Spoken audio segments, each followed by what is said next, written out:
Todo cambió el 31 de octubre de 1517. Por eso el mundo entero celebra los 500 años de la Reforma Protestante. ¿Por qué la Iglesia Católica Romana del siglo XVI necesitaba una reforma? ¿Contra qué se protestaba? Para responder a estas preguntas, necesitamos volver a los inicios de la Iglesia cristiana. Durante sus 3 primeros siglos de existencia, la Iglesia cristiana creció en los márgenes de la sociedad romana. El cristianismo no era una religión lícita para el Imperio Romano, y cada tanto los cristianos sufrieron persecuciones de distinta duración e intensidad. No era fácil ser creyente en aquellos días. Las personas que se sumaban a la Iglesia tenían una verdadera experiencia de fe y un compromiso firme con el Señor. Pero la situación dio un giro drástico cuando en el 313 el emperador romano Constantino legaliza la fe cristiana y le concede muchos beneficios.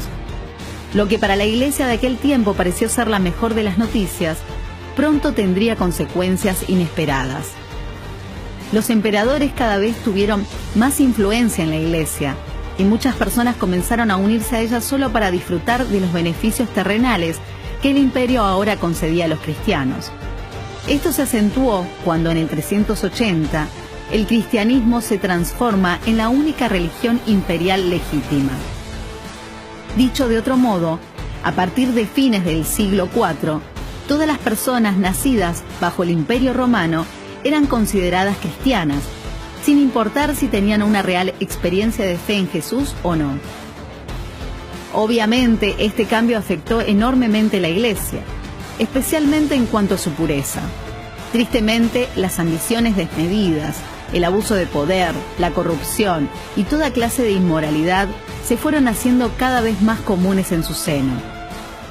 Claro que en la Iglesia también había muchas personas que eran creyentes de verdad, y varias de ellas buscaron distintos caminos para devolver a la Iglesia a su senda. Así aparece en la historia Martín Lutero. Lutero era un monje alemán que estaba bastante frustrado con lo que venía sucediendo en la Iglesia. Pero no fue hasta 1517 que para Lutero la gota rebalsó el vaso. El Papa León X, Giovanni di Lorenzo de Medici, se había propuesto remodelar la Basílica de San Pedro en Roma. Su majestuoso proyecto era carísimo y pronto necesitó más dinero. Para recaudarlo tuvo una idea: vender indulgencias. ¿Qué eran las indulgencias? Era un papel que, a cambio de una significativa donación de dinero, garantizaba a su poseedor o a alguien de su familia, vivo o ya fallecido, una estadía más corta en el purgatorio. ¿Y qué mejor momento para salir a vender indulgencias que cuando se aproximaba el Día de los Muertos? Fue así que a fines de octubre los vendedores de indulgencias llegaron a Wittenberg, una localidad alemana donde Lutero vivía y trabajaba como profesor de teología.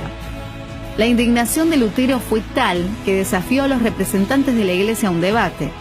Los puntos a debatir eran 95. Lutero los clavó en la puerta de la iglesia del Palacio el 31 de octubre de 1517, hace 500 años.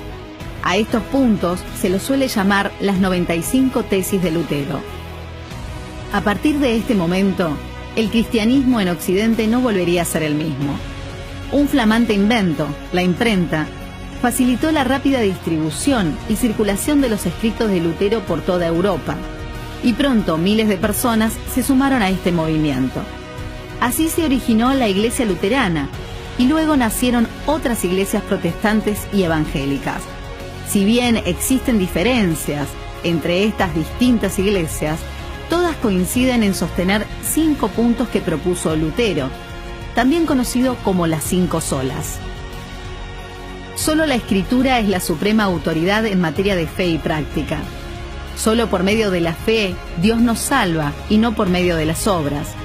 Solo por la gracia de Dios viene la salvación. Es un favor inmerecido. Solo Cristo, Él es el único mediador entre Dios y los seres humanos, y solo por medio de Cristo es posible la salvación. Solo a Dios la gloria. Al cumplirse los 500 años de la Reforma Protestante, las iglesias evangélicas recordamos a los que nos precedieron, honramos su memoria, pero damos la gloria solo a Dios.